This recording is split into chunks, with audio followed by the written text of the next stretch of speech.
yakni amal soleh. Sebaliknya, bila iman seseorang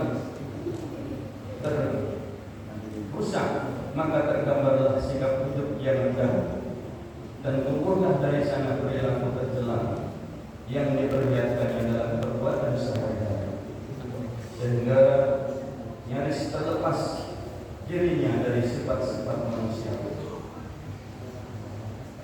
Allah berfirman dalam surat At-Tin ayat 4 hingga ayat 6. A'udzu billahi minasy syaithanir rajim.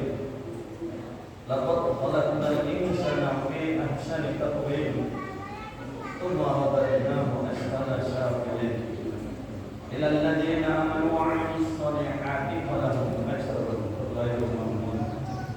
Sesungguhnya kami ciptakan manusia menurut bentuk yang sebaik-baiknya. Kemudian kami jadikan manusia itu sehina-hinanya, kecuali orang-orang yang beriman dan beramal saleh. Maka bagi mereka pahala yang tiada putus-putus. Dari ayat ini nyatalah bahwa perbuatan seseorang adalah ukuran imannya, atau dengan kata lain, iman yang benar menumbuhkan amal yang baik, dan amal yang baik itulah ukuran ketinggian pribadi seseorang. Setelah kita mengetahui ukuran pribadi seseorang, maka kita pun hendaknya mengetahui bagaimana ciri-ciri iman yang benar. Allah Subhanahu wa taala berfirman dalam surat Al-Hujurat ayat 15, A'udzu billahi minasy syaithanir rajim. Innamal mu'minuna alladziina aamanu billahi wa rasulihi tsumma lam yartabu wa jahadu bi amwalihim wa anfusihim fi sabilillah. Ulaika humus shadiqun. Sesungguhnya orang-orang yang beriman kepada Allah dan Rasul-Nya, kemudian mereka tidak ragu-ragu dan mereka berjihad dengan harta dan jiwa mereka pada jalan Allah. Mereka itulah orang-orang yang benar. Quran surat Al-Hujurat ayat 15. Kaum muslimin sidang Jumatnya berbahagia. Jelaslah bagi kita bahwa batasan dan ciri-ciri iman yang benar menurut pandangan Allah ialah keyakinan yang mantap, baik, tidak ragu-ragu akan Allah serta amal perbuatan yang dinyatakan dengan kesediaan berkorban harta dan jiwa demi membela agama Allah. Tegasnya ciri-ciri iman yang benar adalah hati yang teguh dan perbuatan yang nyata. Dengan demikian kita berkesimpulan bahwa tiap orang tentu tidaklah sama derajat imannya, sebab kemampuan yang berbeda-beda. Mungkin keteguhan hati terdapat keseimbangan, tetapi kondisi jasmani maupun kadar harta yang dimiliki tidaklah sama. Namun demikian tidak berarti bahwa Allah melebihkan satu di antara mereka. Allah Maha Adil dan Allah Maha Bijaksana, dan Ia tidak akan memberikan pengabdian para hamba-Nya. Firman Allah Subhanahu wa taala dalam surat Al-Ahqaf ayat 19, A'udzu billahi minasy syaithanir rajim. Wa likulli darajatin mimma 'amilu wa liyuwaffiyahum a'maluhum wa hum la yuzlamun. Dan bagi mereka derajat menurut apa yang telah mereka kerjakan, dan agar Allah mencukupkan bagi mereka balasan pekerjaan-pekerjaan mereka, sedang mereka tiada dirugikan. Dalam ayat lain dinyatakan, walikulli darajatin mimma 'amilu wa ma rabbuka bil ghafilin 'amma ya'malun.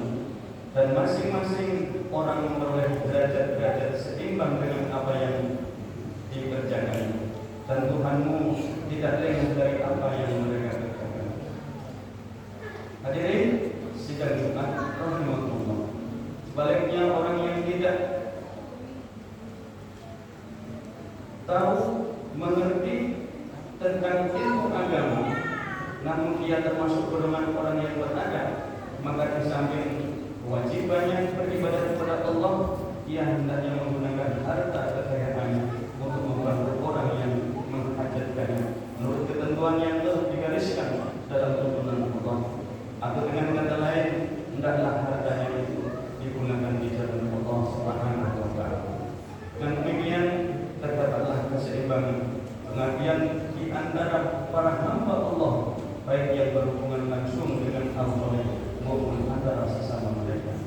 Jadi jelaslah perbedaan kemampuan dan keadaan seseorang janganlah menjadi halangan bagi kewajiban beribadah, baik yang berhubungan langsung kepada Al-Khaliq Tuhan yang Maha Pencipta maupun yang berhubungan dengan makhluk yang lain. A'udzu billahi minasyaitonir rajim. Bismillahirrahmanirrahim. Wallahu fadlallahu ba'dun 'ala ba'din bi rizqi faman ladina qutilu bi rizqihim ala ma malakat aymanuhum wa hum fihi syawahun fa bi'anahum billahi yashabun. Dan Allah melebihkan sebagian kamu dari sebagian yang lain dalam hal rezeki, tetapi orang-orang yang dilebihkan rezekinya itu tidak mau memberikan rezeki mereka kepada budak-budak yang mereka miliki agar mereka sama merasakan rezeki itu. Maka mengapa mereka mengingkari nikmat Allah? Surat An-Nahl ayat 71. Hadirin sidang Jumat rahimahullah, dalam ayat ini dapat kita ambil kesimpulan bahwa orang yang mampu akan tetapi tidak mau membantu orang yang menghajatkan bantuannya sama halnya mengingkari nikmat Allah. Atau secara tegas dapat kita katakan bahwa harta yang dimilikinya itu justru telah menjauhkan dirinya dari fakir dengan Allah dan fakir dengan nas. Saudara kaum muslimin rahimahullah, dalam pengetahuan lain, bagi kita orang yang beriman perlu kita ketahui sebesar apapun ibadah kita, sebesar apapun amalan kita, sedekah kita, sholat kita, haji dan umrah kita, tidaklah berguna apabila kita masih bergantung dengan hutang kita. Maka jangan sekali-kali kita meremehkan tentang hutang kita, karena membayar hutang hukumnya wajib, sementara bersedekah beramal jariah hukumnya harus. Maka bagi kita yang memiliki hutang segeralah dibayarkan. Dan satu lagi, Rasulullah SAW menyampaikan sebagai orang yang beriman, jangan engkau sekali-kali bermain-main dengan batas pertanahan sejengkal pun. Batas tanah hak orang lain yang engkau ambil, maka kelak di akhirat akan dikalungkan 7 lapis bumi di ladang. Na'udzubillah min dzalik.